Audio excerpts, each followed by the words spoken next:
దేవుడు క్రైస్తవ్యం గురించి ఎన్ని గొప్ప భావజాలాలు కలిగి ఉన్నాడో, ఎంత గొప్ప మాటలు మాట్లాడాడో ఒకసారి చూద్దాం. యెషయా గ్రంథం 2వ అధ్యాయం 2వ వచనం నుంచి. అంత్యదినములలో అన్నాడు. అంటే ఇది క్రీస్తు పూర్వం సుమారు 700 సంవత్సరాల కాలంలో వ్రాయబడిన గ్రంథం ఇది. అంత్యదినములు అనగానే యేసుక్రీస్తు వచ్చిన తర్వాత కాలం, వచ్చిన కాలము, అక్కడ నుంచి ఇప్పుడున్న కాలం అంతా దేవుడు ఈ విశ్వానికి నియమించిన లేదా ప్రపంచానికి ఇచ్చిన చివరి దినములు, ప్రపంచానికి నియమించిన చివరి దినాలు. అంత్యదినములలో పర్వతముల పైన యెహోవా మందిర పర్వతం, పర్వత శిఖరమున స్థిరపరచబడి కొండల కంటే ఎత్తుగా ఎత్తబడుతుంది అని బాగా ఆలోచించాలి. చాలా మంది కొండల కంటే ఎత్తుగా ఎత్తబడుతుందంటే ఏదో ఒక కొండ మీద దేవుడు ఉంటాడని భావిస్తున్నారు. కాదు, దేవుడి ఉద్దేశం అది కాదు. పర్వతముల పైన, పర్వత శిఖరమున. ఈ ప్రపంచంలో అన్నింటికంటే ఎత్తైన పర్వతం ఏది అంటే అందరూ మాట్లాడే మాట ఎవరెస్ట్. రెండవదండి అదిగోండి ఆ సౌత్ ఆఫ్రికాలో ఉన్న కిలిమంజారో పర్వతం. ఎలాగూ పర్వతాల ఎత్తుతో కొలిసి ఈరోజు మాట్లాడుకుంటున్నారు. ఈ ప్రపంచంలో అన్నిటికంటే ఎత్తైన శిఖరముగా ఎవరెస్ట్ పిలువబడితే దేవుడు అంటున్నాడు యెహోవా మందిర పర్వతం ఒకటి ఉందన్న. యెహోవా మందిర్ ఎక్కడుందండి? ప్రపంచ పటంలో ఏ కనుమలలో ఉంది? వింధ్య పర్వతాల్లో ఉందా, హిమాలయాల్లో ఉందా, తూర్పు కనుమల్లో ఉందా, పడమటి కనుమల్లో ఉందా అని చూడకండి. ఎందుకంటే ఆయన పర్వతం అంటున్నది మనం చూస్తున్న ఈ నేల మీద ఉన్న కొండల గురించి కాదు, సంఘమును ఉద్దేశించి మాట్లాడుతున్నాడు. మందిరం అన్నాడు, చూశారు? మందిరం అంటే ఏంటి? తిమోతికి రాసిన మొదటి పత్రిక 2వ అధ్యాయము 15వ వచనం. నేను ఆలస్యం చేసిన ఎడల దేవుని మందిరం అనగా జీవము గల దేవుని సంఘం అన్నాడు. అనగా క్రైస్తవ్యం. దేవుని మందిరం అంటే కొండ మీద కట్టబడిందో, ఊరి మధ్యలో కట్టబడిందో, ఊరి బయట కట్టబడిందో కాదు. దేవుని మందిరముల్లో అనగా అన్నాడు. ఎందుకంటే దేవుని మందిరం అంటే ప్రపంచంలో ఇప్పటికే ఏవేవో భావాలు ఉన్నాయి గనక నిజమైన దేవుని మందిరం ఏదో చెప్పదలిచి ఆయన అన్నాడు దేవుని మందిరముల్లో అనగా జీవము గల దేవుని సంఘం. దేవుడు నిజంగా నివాసం ఉండే స్థలం, నిజమైన దేవుని ఆలయము, సంఘం, క్రైస్తవ్యం.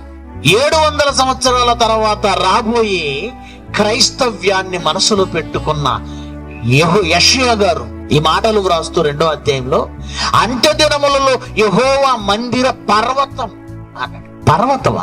యెహోవా మందిరం అంటే సంఘం అనే మాట స్పష్టంగా పౌలు గారు తేల్చి చెప్పాడు.